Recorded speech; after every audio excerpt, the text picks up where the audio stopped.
Yan yung gagamitin kong yarn. Yan. Ito yung ginamit ko. Yan. Kung lahat ang gamit ko pala na hook is kung ano yung size dito. Size 3 ito. Tapos yung dito, dahil yan yung gamit kong yarn, yan. Okay, needles. Diba kung lahat ang gamit ko pala na hook is kung ano yung size dito. Size 3 ito. Tapos yung dito, dahil yan yung gamit kong yarn, yan. Okay, needles. Diba? Gagawa na tayo ng 100 chain. Kagaya sa isang panel natin. Kailangan tandaan natin kung ilang chain yung ginawa natin para pantay yung ating gawa. So, ayan, gagawa tayo ng 100. 1, 2, 3, 4, 5, 6, 7, 8, 9, 10. Kailangan hindi masikip, hindi tight yung pagkagawa natin. Kasi, yan yung foundation chain natin. So, ayan na yung 100 chain, foundation chain natin. Kagaya dan sa isang panel. So, ngayon, mag-start na tayo ng unang row ng double crochet. Bilan lang tayo ng pangalawang stage. Dito tayo sa likod. Yan. Yan yung natin. Tapos, chain 1. Tapos, skip 1 chain. Tapos, sa pangalawang chain. Chain 1. Skip 1 stage. Chain 1. Dito ako sa likod niya. Kung nagano, pwedeng iganyan mo siya dito. Pero pwede rin sa likod. Pero ako sa likod ako yung ganyan. Yan. Para maganda mamaya. Chain 1, double crochet, skip 1. Hanggang sa dulo ng ating foundation chain. Ayan, nandito na ako sa dulo ng ating row, sa unang row. Double crochet, skip 1, chain 1, double crochet. Tapos nandito na tayo sa dulo, last double crochet. Yan. Tapos, chain to. 1, 2. So, kung gusto nyo naman gumamit ng marker, lagyan natin yan ng marker para hindi natin makalimutan yung last row natin mamaya sa second row. Natin ko lang yung marker ko. So, ayan, lagyan natin ng marker. Mamaya papakita ko sa inyo kung bakit ako naglalagay ng marker. Para hindi po tabingi yung ating ginagawa. So, ayan, sa second row na tayo. Second row, dito tayo sa ito, yung pinakauna talaga niya. Yan, para magpantay yung ating ginagawa. Tapos mag-chain 1. Tapos dito sa pangalawa, line up mo lang dyan. Tapos chain 1, line up ulit. Chain 1. Dito ulit.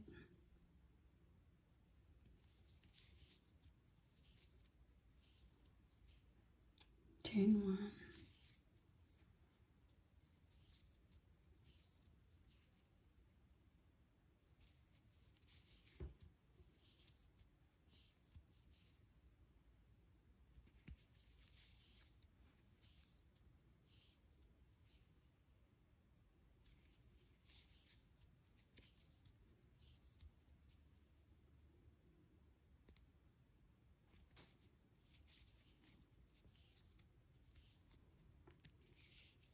Papakita ko sa inyo mamaya sa dulo. So, ayan, nandito na tayo sa dulo.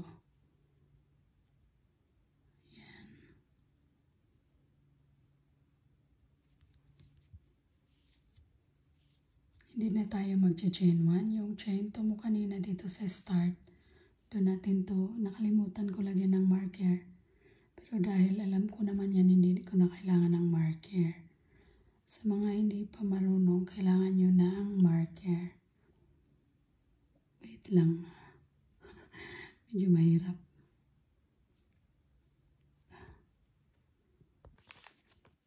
Yan.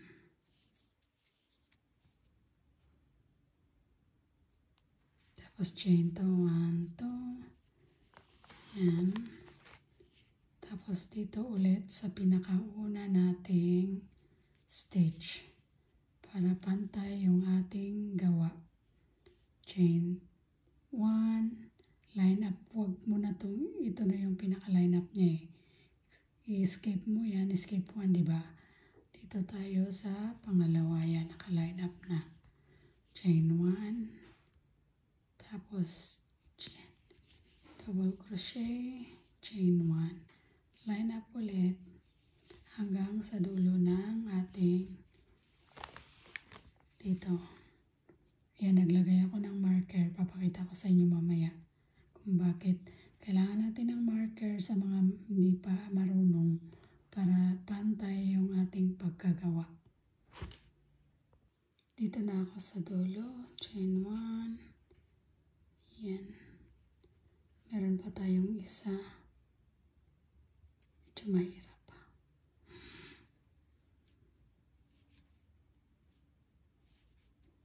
Huwag na tayo mag-chain 1. Dito na tayo sa ating marker. Sa mga sanay na hindi na kailangan ng marker. Sa mga hindi pa kailangan natin ng marker. Huwag na tayo mag-chain 1 kasi dito na tayo.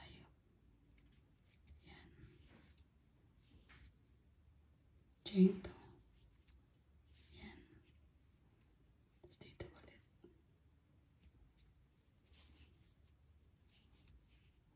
Yan. Ulit-ulitin mo lang siya hanggang makagawa ka ng kagaya ng ating isang panel. Bilangan natin 1, 2, 3, 4, 5, 6, 7, 8, 9, 10, 11, 12, 14, 15, 16, 17, 18, 19, 20, 21, 22, 23. 23 row yan. Kung lahat, ang gamit ko pala na hook is, kung ano yung size dito. Size 3 ito. Tapos yung dito, dahil yan yung gamit kong yarn, yan. Okay, needles, diba?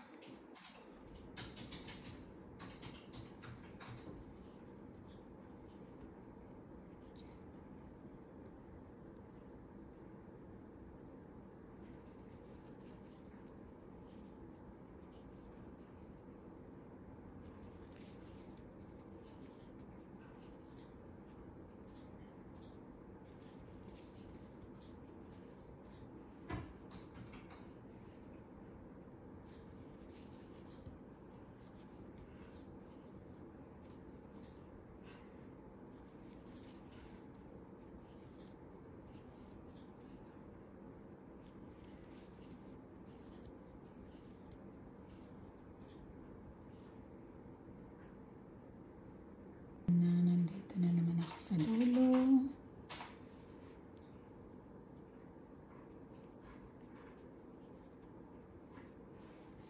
Nakalimutan mag-chain 1. Chain 1. Sa dulo. Hindi na ako naglagay. Huwag na mag-chain 1 kasi nasa dulo na tayo. Hindi na ako naglagay ng marker dito sa chain 2 mo kanina. Yan. Yan. Chain 2 ulit. Turn yung mark. Tapos dito. Yan sa pinakauna. Chain 1. Skip 1. Dito tayo. I-skip mo yan. Kasi skip 1, di ba? Ayan. Chain 1.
Yan, sa dulo na naman tayo ulit.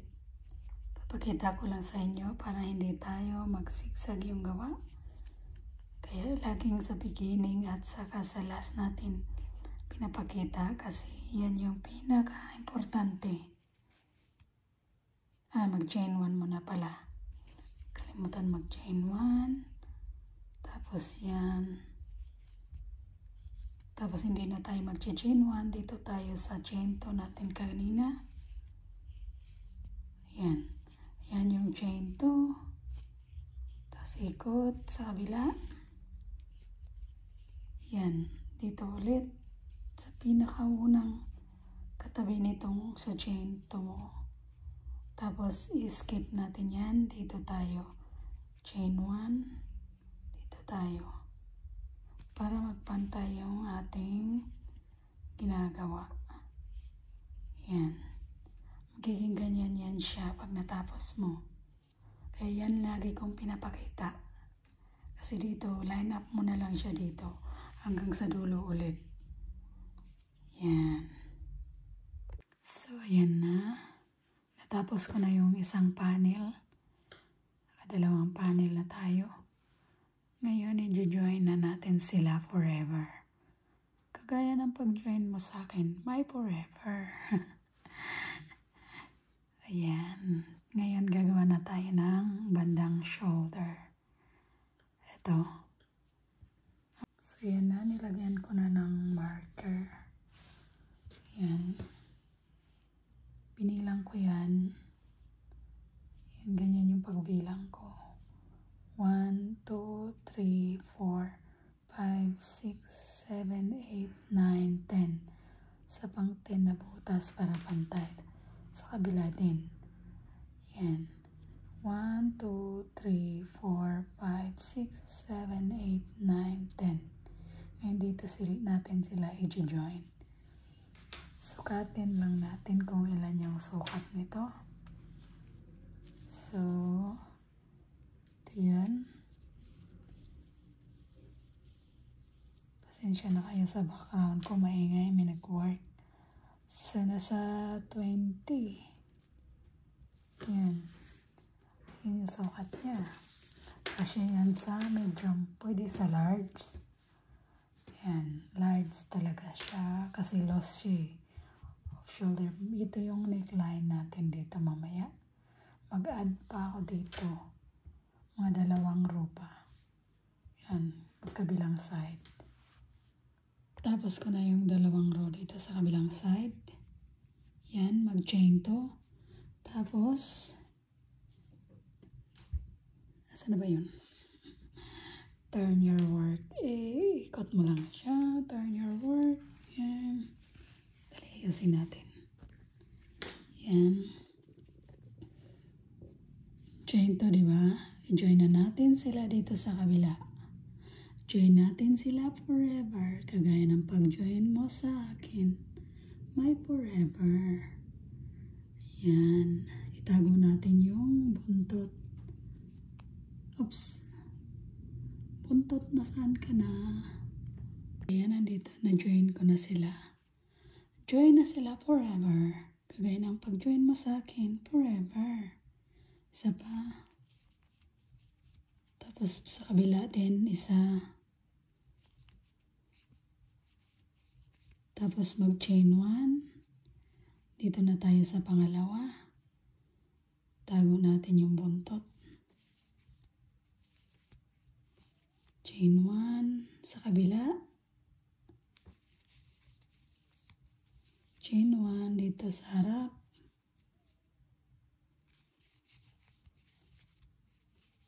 Kabila, chain 1. Chain 1 sa harap. Sa last row na tayo. Yung 2 last double crochet. Yan. Hindi na tayo mag-chain 1. Tawid lang natin sa kabila. Ay, chain 1 pa pala, sorry.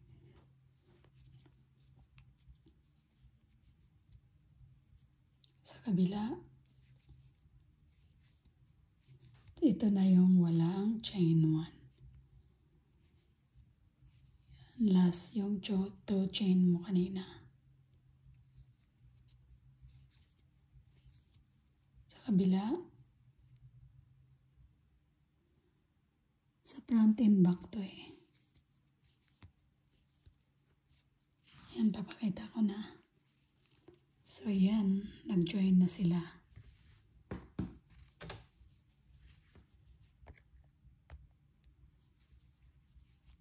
Yan. Tapos ito yung neckline. Tapos mamaya dito tayo sa kabila. So yan, pakita ko lang ulit. Ginawa natin kanina sa kabila. Tago natin yung buntot. Na-join ko na sila ulit. Kaya ikaw mag-join ka na rin. Kasi forever itong makipag-join. Yan. So next. Double crochet. Tapos sa kabila. Yan.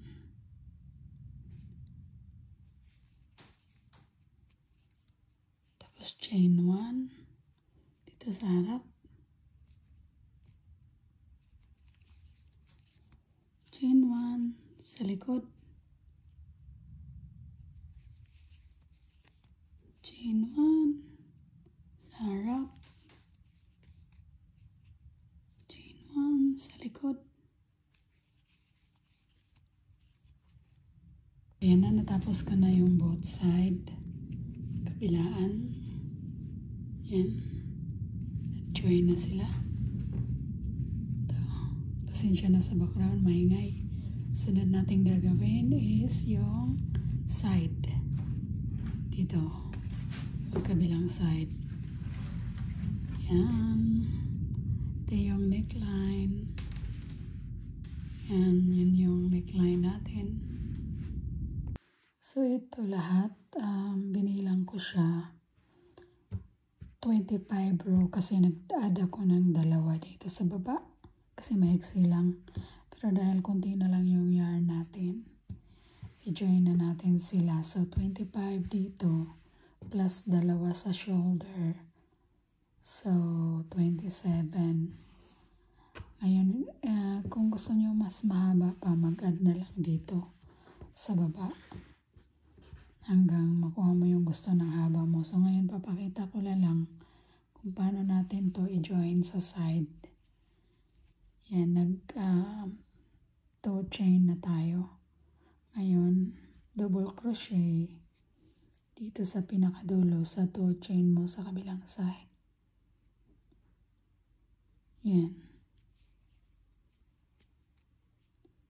Tapos, isa pa.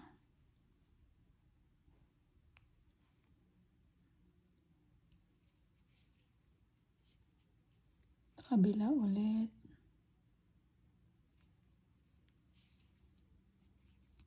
Tapos mag-chain 1. Ngayon, nandito na tayo sa side, no? Chain 1. Sa kabila, dito.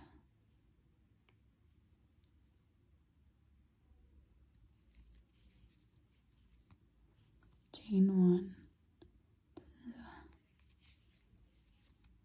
Chain 1.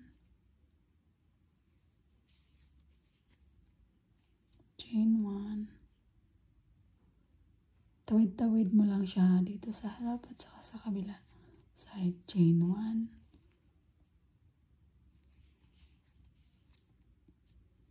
Chain 1. Chain 1. So, ayan siya. Isa pa. So, ayan. Natapos na yung kabilang side ko.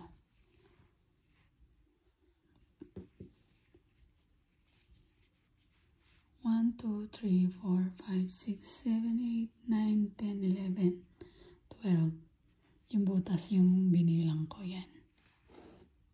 Dito na tayo sa kabila. Ganon din yung gagawin nyo dito sa kabila.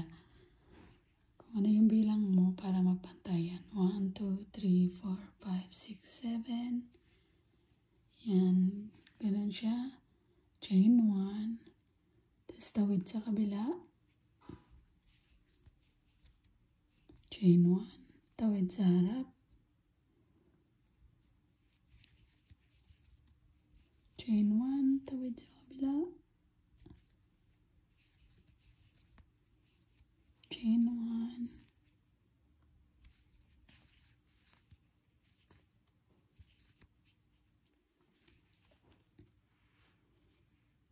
One, two, three, 4, 5, 6, 7, 8, 9.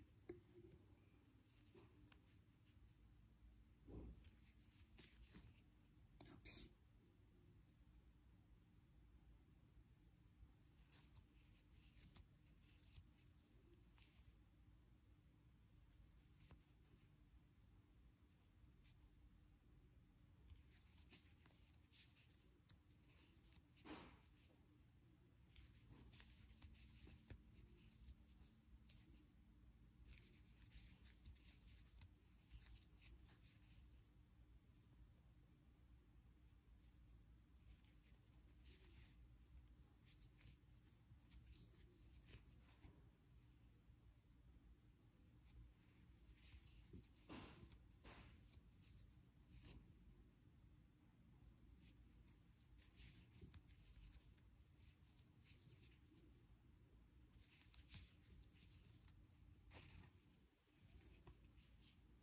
One, two, three, 4, 5, 6, 7, 9, 10, 11, 12. So yan. Pantay na. Yan. Ito yung side natin. Yan. So dahil nagkulang ako ng yarn, yan lang muna yung haba niya. Yan.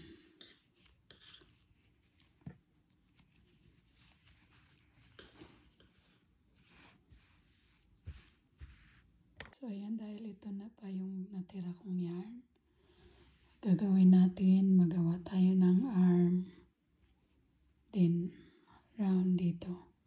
Ito yung banda sa arm, ito yung shoulder, ito yung sa side. Yan, chain 1,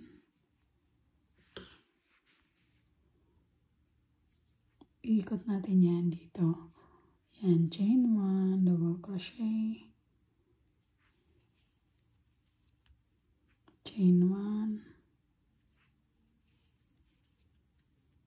crochet,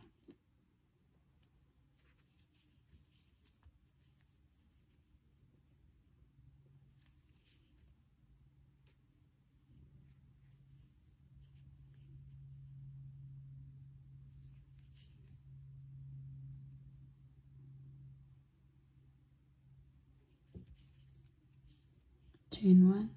So hanggang abot tayo dito sa kabila. Ikot natin yan dito, dito, tapos dito. Yan, join natin dito sa gitna. Yan, basta chain 1, double crochet dito, chain 1, double crochet hanggang sa dito. So ayan, naikot ko na. Yan, yung arm. So, ito na tayo. Yan. Yung gitna mo dito sa side. Yan. Dito mo siya last double crochet. Mag-chain 1 pa pala muna tayo. Yan. Tapos sa gitna.